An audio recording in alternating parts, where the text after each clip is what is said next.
Coming to you from the heart of the Northwest, where even Bigfoot is gay. You heard it here first. It's the QueerCentric with your host, Queerly Jonny. Hey everybody, it must be a Tuesday because this new show has dropped. So we have a lot of people in our studio today. I feel like we need our own little studio audience because this is a fun show, an exciting show, as we have a musician that I've known for a little bit and I also love his music. And we're going to talk a bit, but every Saturday I put on this album called Territories, which is my absolute freaking favorite album to clean my house to. So something has to motivate me to do that because I don't like to clean my house. So until I get a housekeeper, that's how that's going down. But we want to tell everybody, we want to thank our friends over at the Best of Broadway from West Coast Entertainment. There is nothing like going to a Broadway show in your own backyard.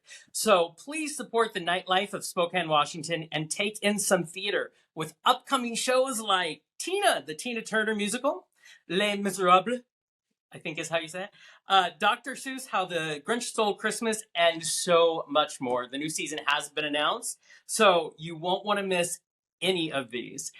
Come on down to the theater, and you just might see me and the gang there too. So please say hi if you see us. But let's not waste time, because there's a new album coming out, lots of good music to talk about. So I just want to say that I have been lucky to know my next guest for quite a few years now, with 9 albums, 5 EPs, 39 music videos. The truth is he never stops.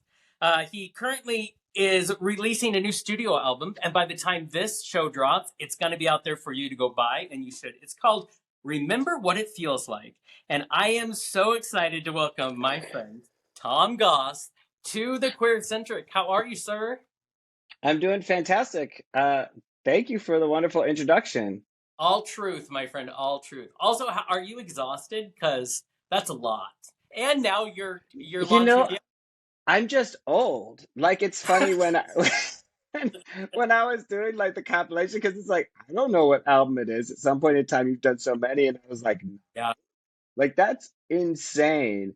And then I was like counting, I was like 39 music videos. Like, what is that? It's like, Right? Now, do you know, does that count the one that comes out, that'll be out by the time this is out? what the fuck? I don't know. Does it matter? It's 39 or I could 812. I could say any number and you would read it. Like, it does. I could made 0 music videos and you would have said 39. It's funny because one of my music videos, Click, was 53 music videos. So I Really? mean, yeah, because it was a choose your own adventure, and so there were all these different ways you could watch it. It was 53 independent videos. So I don't know how I calculated that number, but I obviously didn't count that as 53. Like, at some point in time, it's just like I make a lot of shit, and that's what I do, and that's what I want to do, and that's what I will continue doing until, one day I'm making something and I die, You know what I would love? Every single time you do an interview, you should just make the number different. Like, talking to someone, I have 112 music, and then the next person, I have three music videos that are out. Look, I make stuff up all the time. Like, I'm not even gonna lie. I learned very early on. Like, it was like, what do you sound like? People are always like, oh, what's your music like? It's like, right? Fuck if I know, dude. Like, listen to it and you make the decision. And Exactly. it's like, nobody wants it. They want you to put yourself into a box for them, which is so weird because half the stuff you're going to say, they're not even going to know. So it's like, you're just like, what are the 4 people that this person knows? Choose one of the 4 people. It's Madonna. You know what I mean? So I just started, I just started saying things. And I realized really early on that no matter what I said, the person would be like, oh yeah, I see that. Or like, yeah, exactly. What are you talking about? I just made that up, Well, your fans love you no matter what. And I think they just have to listen to your music. And then that's all that matters because you get new fans that way. But I do love when you do interviews and I can read them or I can watch them. To the lucky people out there. I was just having, there's a new show I'm launching with Scott Fullerton, who was just on this. Oh, cool. Yeah. Yeah, Bears of a Certain Age, because... he was... he emailed me about this a couple days ago. Oh, yeah. I think he said something. Yeah, so I find it... You want to use my song. Oh, I believe it. I believe it. Yeah. We're going Yeah. to talk a little bit later about something very nice you did for me when I was down in LA talking about music. I was just watching the Oh. video today, but we'll get to it. Before we move on, I want to talk more about the new album, of course, but I was looking at your bio, and I'm a word guy. I narrow in on words, and I love that it says what I find to be very true for you, which is Tom, he sings his truth. And Mm. I really feel like I mentioned in the intro, Territories album is so raw and so personal. And yet, it's probably why I can relate so much to it. Hmm. Like, your music is so fun, but that album breaks me, just breaks me every time. And I feel Yeah. like because you just share it all. Yeah. I feel really bad for my husband sometimes. Oh, Like, because it's true, Territories was so hard on him. It was so hard on him. And, you know, I had to make it. And I not only did I have to make it, I had made it, and there's another record between What Doesn't Break and Territories that was yeah, way, way. I couldn't release that record. I didn't want to release that record. yeah, Um, it was too sad. It was too sad. It was too I was too broken. And so Territory is just kind of like, this record that never came out, which is kind of cool. There's some cool songs on it. But at that point in time, it was like, you know, my husband knows at this point that he's not going to be able to say, you can't say that. Because I'm gonna right. be like, fuck you. You know what I mean? Like, it's like, especially in the context of Territories, which is like about the opening of a relationship. And that was so traumatic to me, and Right. falling in love and all that kind of stuff. And so much of that was really like driven by him. And so much of it was really me just trusting in this man that is the best thing that's ever happened to me, and that I loved so much, and that really needed this thing for himself. And even though it wasn't really my path or what I wanted in my life, it was like trusting him. And so I think that sometimes there was conflict. It wasn't like there. I remember I was writing 1+2, which is one of the first ones on that record, and that I wrote for that record. And my studio was in the house, and I would work. I was working really late or really early. Sometimes I just wake up at 3 in the morning, and then because I Right. have an idea, and then I go. And I remember, I was probably working on a song for a while, the demo of that song, and he just came in. I didn't hear him, and he was like going to make coffee, and he's like, "I don't like that." And I was like, "No, no, no, no, no, no, no, no, no, no, no. You don't get to like propel this experience, then not let me process it. Like, Yeah. this is how I process it. You signed up for this. We all Right. know what's up. Like, go back to bed or shut your mouth. Um, but yeah, I mean, I think in a lot of ways, like, that record is a masterpiece. I'm really so proud of it. And it's unfortunate because there was so much build to that record, and I spent so much time and energy, and there's so many music videos, and it was really generating a lot of press and interest. And I was like sitting in Billboard, on the 50th floor in New York City, listening with the editors were like jamming together. And then the pandemic happened, and nobody wanted Yeah. that mood anymore. And I was like, oh, well, they have it. you Yeah, this is what we know? got. Does it ever, and I think I know the answer, but does it ever cross your mind, like at the front of your mind, that you have been so raw to so many people who love you and so many people that you haven't even met yet? Does that ever like cross your mind? Um, I think, if I'm answering that question honestly, as somebody who's been doing this for so long and who has a little perspective, I would say that I I grew up in a household that was very fun and very exuberant, but not particularly expressive, like emotionally expressive. And I think and I grew up with parents that hated each other and got divorced at an early age, and really, there were few opportunities where they didn't take to tell me how much they hated the other. And so I think that really closed me. And I decided at a very early age, at 10 years old, that I was never going to be in a relationship, and that I was never going to be married, and that I was never going to have kids. And it really just shut off all of that part of me. And that's part of the reason why it was so easy for me to go to seminary, because that didn't exist in my life, in my sphere. It was not of interest to me. And falling in love and meeting Mike really allowed me to experience the world in a range of emotions that I never would have otherwise. And Right. so for me, I think that's like, oh, there's this thing and it's amazing and I can have it at all times. And I can, this idea of love and openness and vulnerability and expression.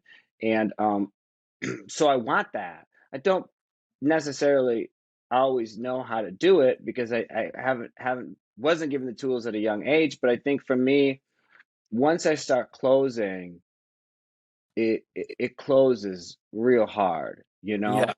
and I don't want to close real hard. And I think as I get older, and I've had, my own struggles in my marriage and my own struggles in my career and my own struggles as a human, I really understand the perspective of my mom or the perspective of my dad and why they close. And, same thing with my siblings. I get it. Right. I really don't want that for me. That's Right. not what I want for me. And so my intention is to be the opposite of that. My intention is to be so open and so vulnerable that anybody at any time can come in and anybody at any time can destroy me if they wanted to, because I'm that open to it. But I also can choose to be destroyed. I don't, somebody can do the thing that's most hurtful for me, but that doesn't mean I have to be hurt by it. Right. That's the dynamic that's hard to get. And ultimately remember what it feels like is about. So do, I mean, I don't know if I think about it in terms of like, oh, a lot of people know my Right. all of my shit. I don't know if I think about it in that way, Yeah. but they And maybe do. you shouldn't. I mean, I think that would be Yeah. hard.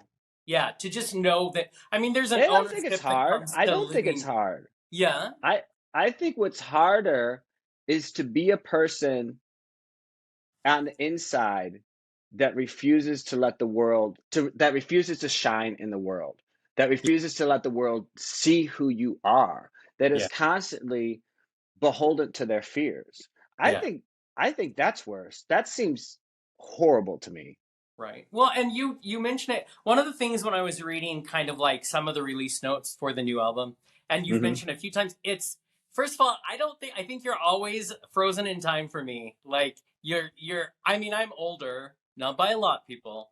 I'm older, but this there's an experience that happens when we pass that 40 mark, right? Mm. Where we start Okay. looking, I feel like we start looking at the lessons. You were saying a lot of us shut down. I think it's self-preservation, but 100%. learning to live out loud, to steal a movie quote, uh, is everything. And you talk about in this new remember what it feels like. It's is it you kind of going through I'm at a different age now, there's a lot that's happened, and you kind of I know there's fun songs and there's serious songs. Is that some part of it is growing older? Yeah, it's just all of it, right? It's like, again, it's like, it's been a really insane 7 years for me. Like it's Right. like if I would have talked to myself 8 years ago and been like, "Hey, Tom, sit down for a second. This shit's about to happen," I would have been like, "What?" I would have been like, "Mm-mm," But it did, and it has, and it continues, and uh, it's enough to break somebody. But ultimately, I'm not broken. I'm happy. No. Yeah. And I think that teaches, well, that has taught me that regardless of the circumstances, I can be happy. And so remember what it feels like is just that, like, remember all the things, like Yeah. good, bad. It doesn't really matter if you are happy where you're at and if you like who you are. So remember that horrible thing, but not like, oh, that thing broke me. Be like, Yeah. that thing was horrible. Look at how awesome I'm doing. And yeah, Oh, that look, thing was great. Yeah. Yeah, I like to exactly. Sorry. encourage people to. I always say we all have a story. All of our stories are worth telling. All of our stories, and I feel like you are really good at embracing your story. And I think Mm. there's so much empowerment that if more of us would say, "Hey," and it's a choice. If we want to live in that pain and that's a choice. Or I feel like we can learn to embrace it, like you do, work through it, and find a way which is my favorite way, to find a way to create something from it. And so let's say I'm because the album drops tomorrow as we're talking right now. Let's say It's like a 3 hours and 43 minutes. I know you're so close, and you're going to be doing. We're going to figure out a way to get you to our area, but you're going to be in Provincetown. You're going to be in DC. Where are you these in days? New York, in Washington State, Pacific Are Northwest. you in Spokane? Yes.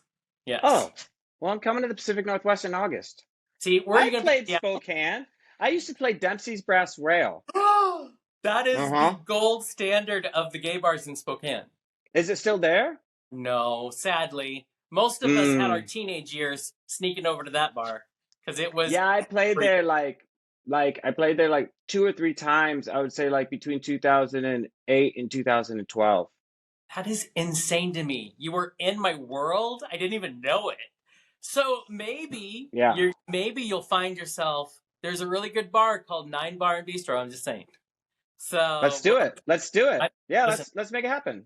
I love that. I know the owners. Listen, we'll pull some strings, but this album. So I like to always imagine, even though there's been one record and I bought it because I really enjoy vinyl, I think I would get you on anything. But I imagine if I'm spinning this new album, what am I feeling as a listener? What kind of vibe did you create for your listeners?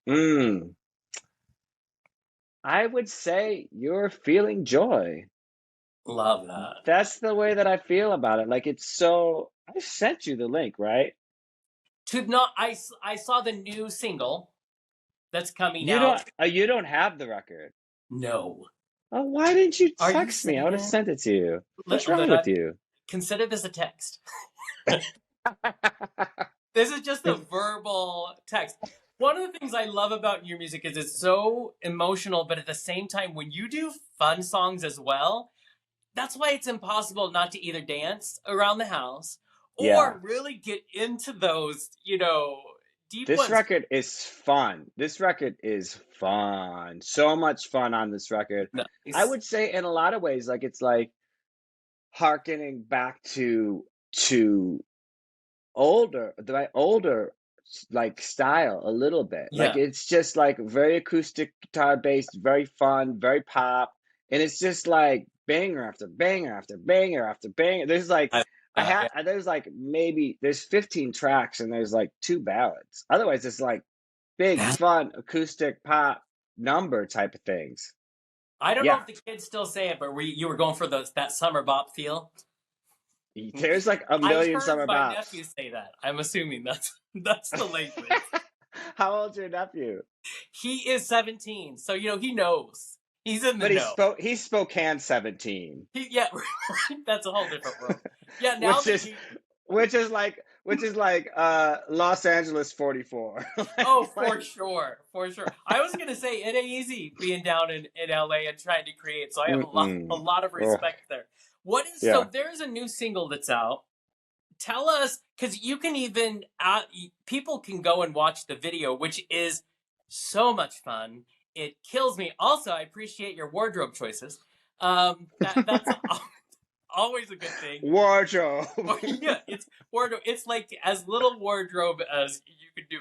Tell my listeners. I have a story about the wardrobe too. The wardrobe didn't come in, so you had to dress like that. No, it's even like I had an entirely different video. I shot that a year ago in New York. Oh, wow. There was an entirely different video. There was all these people lined up, but there was one linchpin person that's like super essential. I can't do it without this person.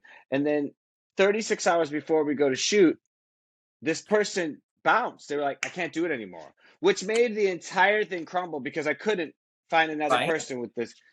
And I was on tour, so I didn't even have any wardrobe. I had like my tour wardrobe, and then look, this is what I wear on tour. Like, there's holes all over this thing. Right. It's like I'm just comfortable, and then performing, and then comfortable, And so I didn't have anything. So all of a sudden, I wasn't even gonna be in the video, not for 1 second. Wow. So it was just like wardrobe for the other people, and then all of a sudden and then it was just me, and I had already booked the space, and I already booked the cinematographer, and I'd already booked the makeup. So we were just like, so I went to Bushwick.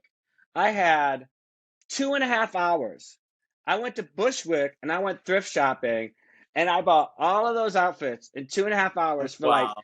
$250. And I mean, some of that stuff I love, love, love, love, love. So It it looks was stylized. It amazing. looks like it's on purpose. You know what I mean? Like you planned it out Yeah. to a T. Well, tell our listeners where they can check out the video and what it's called. So it's called Enemy of Good. You just go to youtube.com/Tom Goss Music, and that's how you can find all of my videos. It'll be on the front page. And yeah, so this video is so much fun because we had no idea what we were doing. We just showed up. We were like, okay, what are we gonna do? And we just had a blast. Just me and Cataline, who's the co-director with me and the cinematographer, and we No. just were like bouncing ideas off each other and trying to figure out what kind of silly thing to do next. And it is a barrel of fun. It shows on that. I think if that is anything to like get people into what they could expect for your album, it's gonna be a fun time. Oh yeah, it's a fun time. Yeah. So now you are about to play a few shows over there because you're going to be Hmm. releasing it. I've been to one of your release parties before. What can people expect when they go to see you? I And mean, especially with the show. I'm on tour with my best friend and bandmate DeRoche, and God, you know, it is so much fun. Like I think sometimes like the music is fun and she's brilliant, so the arrangements are fun. We have really made the arrangements really fun. And one of the things about it is we're just having such a good time together. And Yeah. it's almost like, oh, there's other people here. It's like, so it's really great. And we're really always focused on like engaging, like how do we engage the audience and how do we bring them into the show and how do we make them a part of the music? And so I would say like it's part concert. I think Yeah. another thing that I learned from Territories, and Territories was really me like, I'm a serious artist. You know what I Right. mean? That was me doing that. Now I'm like, you, who gives a shit? Like, are people laughing? Are people having fun? Like, Right. that's what I want to be doing. And so anyway, so it'll be part like concert and part like um you're in like an Irish bar, like so like everybody's running around singing together. Like Love that. combine those two things, and that's what you're gonna see. Yeah. I love, and now I know at the shows I've been to, people like to at the end when you're doing your final number and you're so gracious to your fans, they like to like come up and give a hug and be personal with you. How has it been creating? And it's been like that from as far back as I could remember. How's it? What's it like creating these bonds with your actual audience? Some of them you've known because they followed you for years. Hmm. Some of them are just experiencing this energy that you give off. What is that like? Does it feed you? What does that energy do for you? Like the idea of fans is so gross to me. Like it literally makes me uncomfortable to say that word. I, Yeah. I don't want to be idolized. It's of no interest to me. I think I'm probably in the wrong business. Right. But I think I figured that out a bit too late. But I really just want to be a conduit for community and joy and experience. Like we only have the present. And I think, especially being gay, being queer, Yeah. being marginalized, we spend so much time really trying to protect ourselves and create ourselves in a way where we are invincible to the world, and that Right. often hardens us to one another, and it often makes us mean to the people Right. that are next to us. We're constantly, even in our own community, discriminating against people that are also marginalized, which is like so dumb. But so for me, I just want to create a space where everybody can feel welcome and open and loved and heard. And you said it earlier, like I like telling my stories, but equally I like hearing other people's stories. I Right. often meet people, I immediately forget everybody's name, so my apologies. But I rarely forget your story. If you start telling Yeah. your story, I'd be like, oh yeah, you grew up here and you did this and this Yeah. thing's cool. Like I'm genuinely interested because it's all we got. All we got is each other. Yeah. So And it's a blink of an eye. And then I wake up and I'm 47 and I'm like, what the fuck you're just already 65. I mean, come on. right? Exactly. I have to say, one of my favorite. So I've been lucky, and you've been on different shows that I've done, and we know each other. And it's fascinating to me because your energy of being just a gracious artist blows my mind. I was just talking to Scott Fullerton of the Left of Straight show Mm-hmm. about this, and I was going through some old footage of things. And I remember when I was shooting the sitcom in LA, and we couldn't shoot it because it was 2 weeks before location, and the pandemic hit, and you couldn't do anything. So I Yeah. pivoted. I asked my actors, I'm like, I'm gonna write the same characters, but now we're on Zoom because you want to keep the actors interested. That is the key to the world. And there Mm-hmm. was a scene in the finale episode. We did 50 episodes, and I Oof. sent you a message, and I'm like, Tom, this is my concept. This is what I'm thinking. I would love it if you would sing on the show. I never imagined for 2 seconds that you would be like, sure, I'm gonna write a whole song for you. And I'm like, that is Yeah. using people being able to use their talent. That's the biggest gift I've ever, it beats everything. And you show up and you've written this song, which made it really easy for me to be dramatic and emotional in that scene. And I was watching it, and I'm amazed that you are able this far into your career to still stay, we were talking about being open, to still stay so available to the people around you. Is that, we were talking earlier about, the choices to shut down as we get older or to be open. What is that moment like when people come to you and be like, I was thinking this, and you're like, let me give you that plus 10 times more? Well, it's an interesting question. First of all, I don't want to do anything unless I want to do the thing, right? Right. So if I want to do the thing, then I'm gonna put myself into it, as much as I can. So if you have an idea, then I'm gonna say like, oh, I'm gonna roll with it till I feel like I'm actually giving the utmost that I can to the project. And obviously, you're wonderful, and you're sweet, and to be doing it well into your 80s is really impressive. And You asshole. Yes. I look good for 80 though. I mean, yeah, it just in and this was also the pandemic, and what the fuck else was I gonna do? right. But also like the truth is it's like the thing about creating something, and this as a writer, but I'm going to speak to it as a songwriter, and as somebody who's creating music and words at the same time, and melodies and chord progressions, and I'm looking at a guitar right now. My friend has a guitar, and it is just sitting there. It doesn't make any noise. I'm in this room. If I stop talking, there's nothing. It's like the Right. sound of the fan.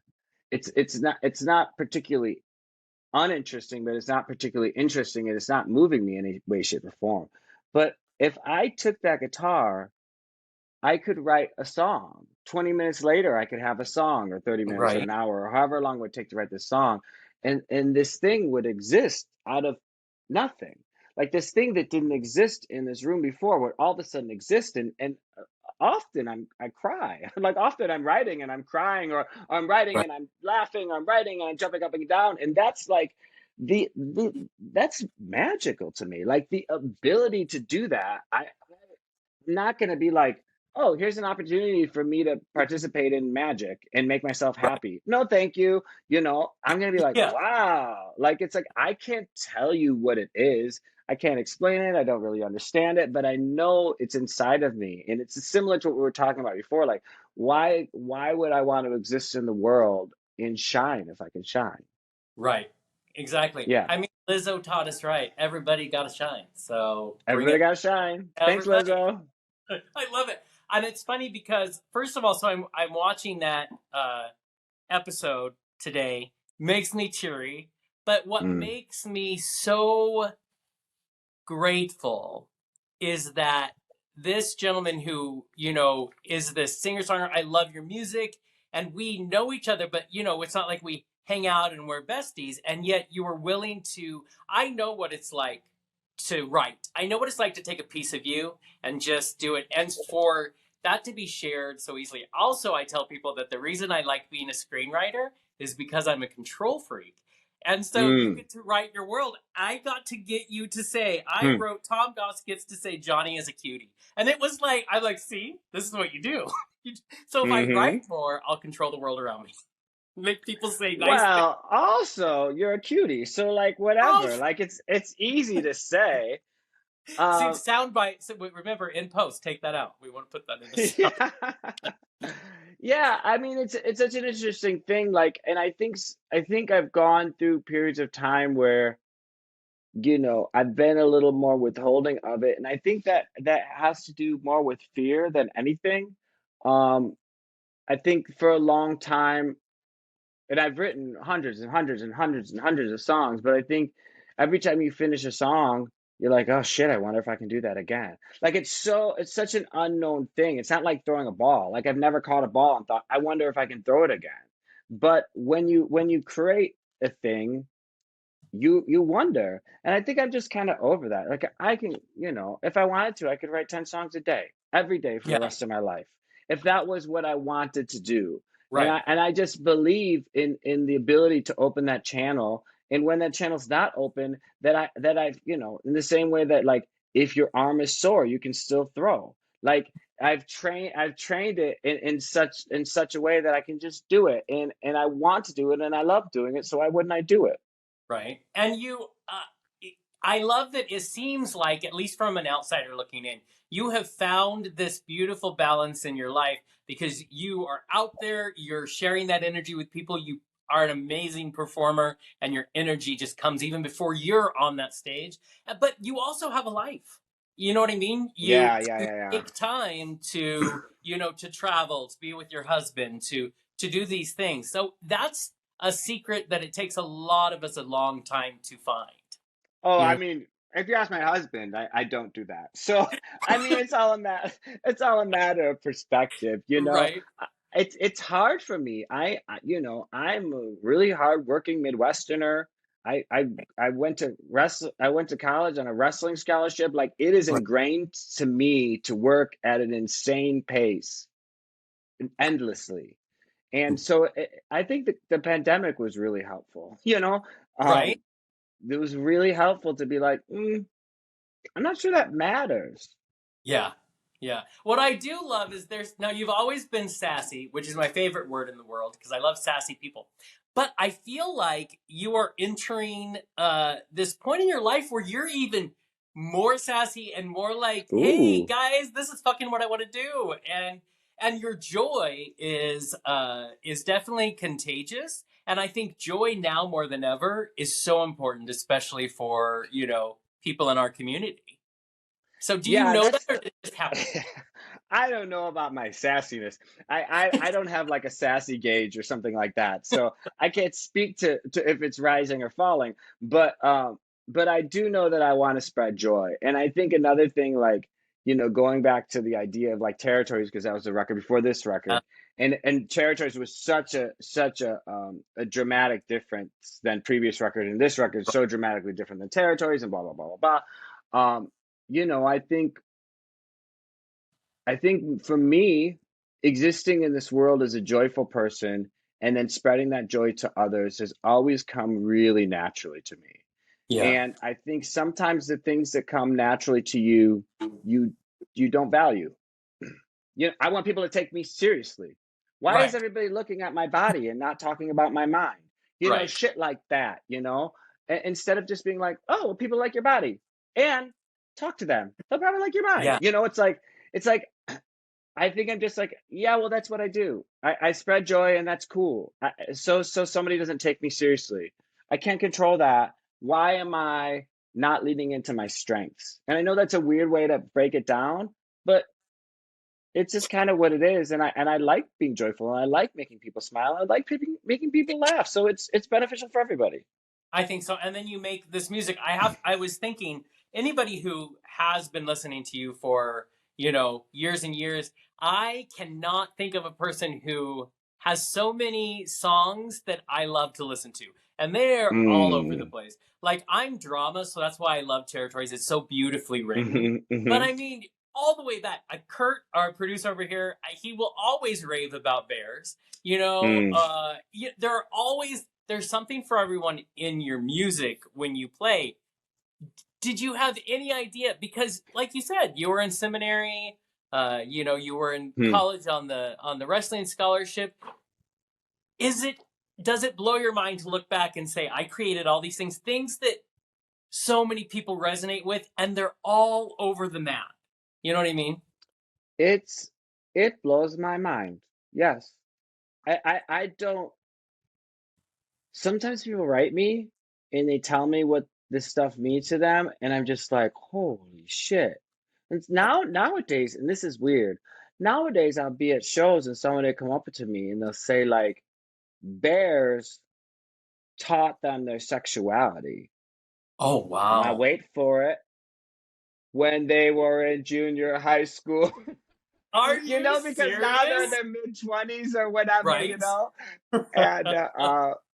And so it's like, it's like I've been doing it for so long and I've said so many things. And the truth about my career is I've always been saying the thing that people were afraid to say at the time, whether that was all the way from the beginning till the end.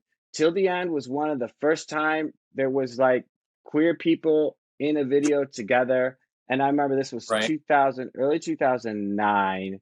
And I remember it might have been 2008. I can't remember.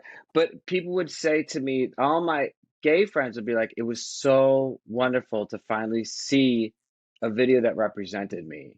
And there were 13 couples, 5 of which were gay, and 7 of which were straight. And then all straight people would say to me like, oh, your gay video. That's your gay video, right? And I'll be like, oh, okay. Right? They don't get it. They're so used to not seeing this. They're so this is not the right word, but not indoctrinated to the fact that there are fucking gay people in this goddamn world that deserve representation as well. Maybe I should do something about this. And so it's, Till the End, Lover, Who We Are, Bears, Illuminate the Dark. Like I've done it over and over and over again because truthfully, people are afraid to say these things, and I got nothing to lose. Right. And I want to. I want to. Well, it's amazing. I always find it fascinating because I love that you're not shy. That I can love the seriousness of Territory's album, and I can look at the calendar, your calendar you let out every year, and be like, listen, this is a multifaceted man who is not, just a one note guy. And I love that. And I love having people over and they're like, who is that hanging on the wall? Well, let's talk about this guy because you need to check out his music, but this is just fun to look at. So. Yeah, and I mean, even that calendar, it's like, we don't take that too seriously. It's kind of ridiculous. And, and I think that took me a while to get to. People were asking me for a calendar for years and years and years before I started making it. And it had to be like something, again, that I would dive into, something that made me feel good and something that I thought was a little tongue in cheek, a little funny. We're poking fun at it at the same time as we're making it. And I think that it really works. And Dusty Cunningham's a brilliant photographer, and my gosh, couldn't happen. Good. Yes, so good.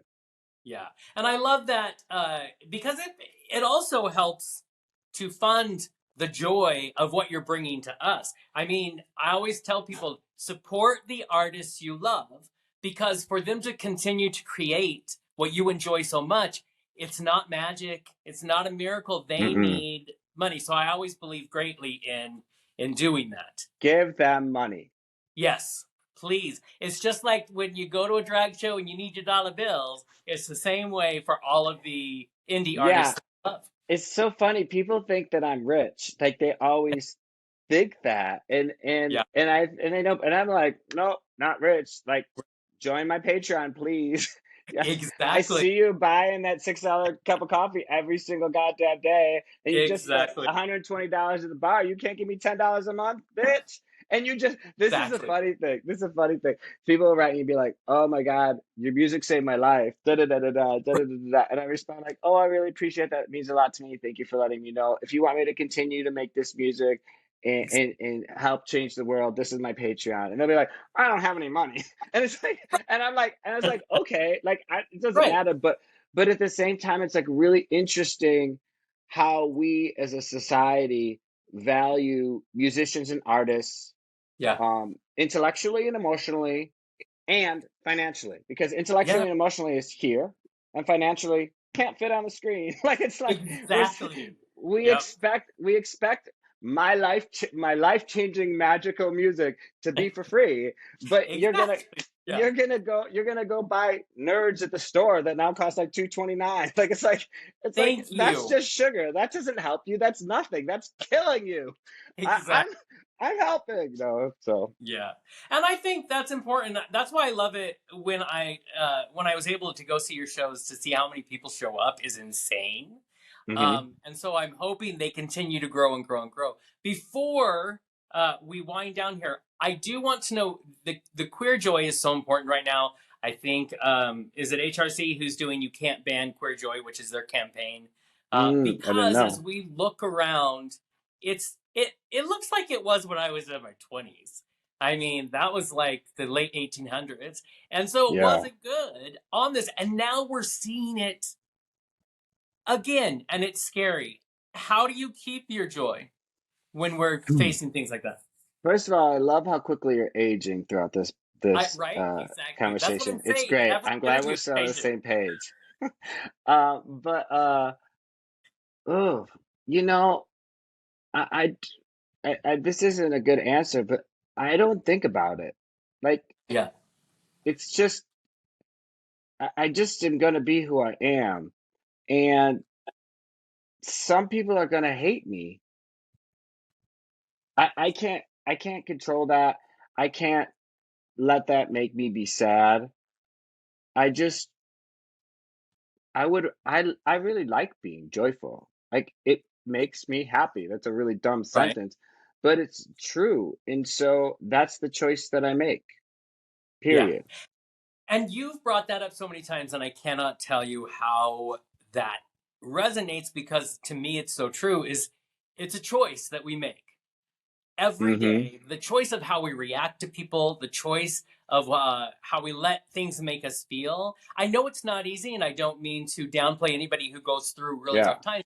The fact is, there is a part of it that is always your choice on how Mm-hmm. you let it hit you. And I think that's why art is so important to me. I think it's why listening to music that really resonates and makes me feel all of the feels, because it's very important to remember. I mean, let's go back to remember what it feels like. Mm-hmm. Haha. Did you see me bring that around? Because You think it's so good. I mean, you know what makes it even better? When I point it out. I mean, that's, but I have to say that's what all of this is about when I think about your music, and why when I heard the title of the new album, that I was like, oh fuck, this is going to be good, because you have such a way of sifting through experiences and delivering really good music. And I think Thank you. we need things like this right now. And if it's like 15 songs and there's so many bops on it, I mean, we need it. We need it to come up. Thank So you. I agree. I'm not going to argue with anything you're saying. yeah, exactly. I agree. And we're going to get you here. Kitty, are you listening? Night Bar and Bistro. We have to book this. We're going to get you here because Spokane needs a show too. We Just need to get text you. me. I'm literally booking this right now. Just text me. Yes, I will definitely text you. So thank you for spending time with us on the eve of the new album. I Thanks for know having you're going to be me. busy. You're going to have so much fun. And so remember, if you are listening, which I know you are out there, that the QueerCentric drops every Tuesday on our website, thequeercentric.com. You're not going to want to miss Tom Goss. But what's even better, listen to this interview and then go find the music, the videos, and buy the record. I can't tell you, it's so much fun to own something when you feel so connected to the artist, and to have, that's why that record's so important to me. Um, that I think that's amazing. Also, before we go, we want to give a special thanks to our media partners over at the Left of Straight show, where you can catch some entertaining interviews with host Scott Fullerton. More info on our website, and just a little announcement. We're joining forces with Scott, and we are launching Bears of a Certain Age because we both, like, our knees are both giving out. We thought that'd be perfect. And we wanted to say we are in our 40s, we're not dead. And sometimes I think we need to remind people we're just hibernating. So be sure to check that out. It launches August 2nd, and it's going to be a lot of fun. But Tom, my friend, it's so good to see your face and to hear your thoughts. I always love that. So thanks for having me. Of course. I'll be texting you some details, and then Spokane. Okay, great. Okay, let's do it. We'll see you later. Thanks, Tom. Okay, bye.